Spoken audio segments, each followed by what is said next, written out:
തീർന്നില്ലേ? ഞാനിത് തിന്നല്ല. അതിലിത്തിരി ജീരകത്തിന്റെ കുറവുണ്ട് കേട്ടോ, കുറച്ചുകൂടി പിടിച്ചിട്ടുള്ളൂ. തോന്നിക്കരേ ഇതിൽ മസാല പിടിച്ചിട്ടില്ലല്ലോ. ഞാൻ മസില് പിടിച്ചിട്ട് തന്നെയാണ് ഇളക്കണത്. മസില് പിടിക്കുന്ന കാര്യമല്ല, മസാല. ഇതിലാരാ ചേരുവ ചേർത്തത്? ഞാനാ. അതന്നെ. എങ്ങനെ വെറുതെ അല്ല, എല്ലായിടത്തും അച്ചുകൊണ്ട് കയ്യത്രോന്ന് പറഞ്ഞ എന്താണോ തേയിലുള്ളിൽ കളിക്കാം, അതിട്ടങ്ങടെ കളിക്ക.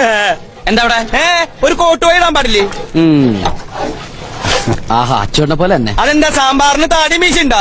കൂടുതൽ ഇളക്കല്ലേ. ഇളക്കണ്ടെങ്കിൽ വേണ്ട, ഞാൻ പോവാ. എടോ താനെങ്ങടെ പോണേ? അപ്പൊ എന്തിനാ ഇളക്കല്ലേ ഇളക്കല്ലേ എന്ന് പറയണേ? ഇളക്കല്ലേ എന്ന് പറഞ്ഞാൽ ഇളക്കാനാണ്. എന്നാ പിന്നെ അത് പറ. കേട്ടില്ല പന്നി. ഇളക്കല്ലേ എന്ന് പറഞ്ഞാൽ ഇളക്കാനാണ്. എനിക്ക് ടെൻഷൻ ഒന്നും, ഞാൻ 2 കാലം അടുപ്പിൽ വെച്ച് കത്തിക്കിട്ടാ, അപ്പൊ നീ പഠിക്കുള്ളൂ.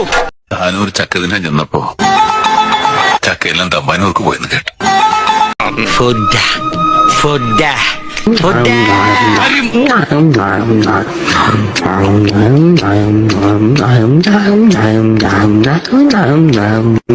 നാളെ മുതൽ നീ പണിക്ക് വരണ്ട. അതിന് ഞാനും ചെയ്തില്ല. അതെ, നീ ഒന്നും ചെയ്യുന്നില്ല. ഞാൻ എന്തിനാണ് പിന്നെ നിനക്ക് തച്ച് തന്നത്? Diet is very light.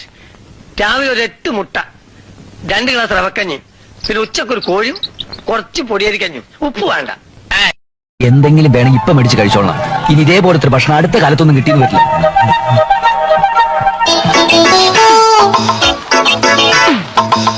ഇന്ന് ഞാനൊരു സത്യം മനസ്സിലാക്കി.